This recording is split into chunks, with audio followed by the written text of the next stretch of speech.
as well. Yeah, absolutely. All right, still keeping with the theme of original Nigerian food, she says.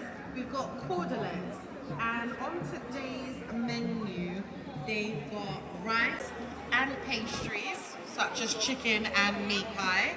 And they said that they do have offers going on, so please go and meet them, have fun, and enjoy the most delicious Philly cheesesteak sub, chicken sub, and burger sliders.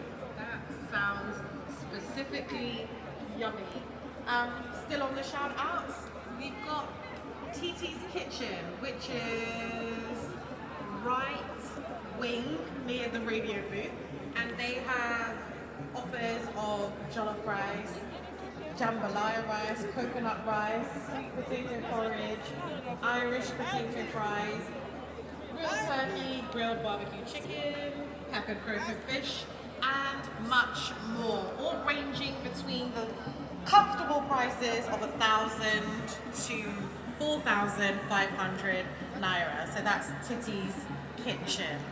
All right, let's also tell you that you are here not because of anything else, but the fact that we are offering you amazing information that would help you spend wisely, and not just wisely, but enjoy yourself. Ensure that you leave here with a bag full of food and drinks. Let's tell you about Buka Hot.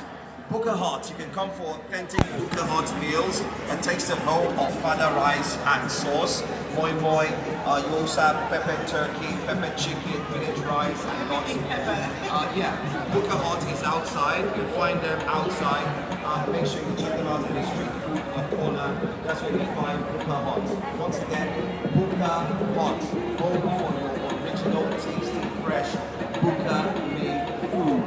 And outside, they've got pepper chicken, eggs, they have it. You just need to, for those who know Buka Hut, you always think at the retail area.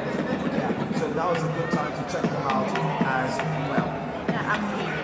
All right, still keeping with the theme of original Nigerian food, she says, we've got cordelettes, and on today's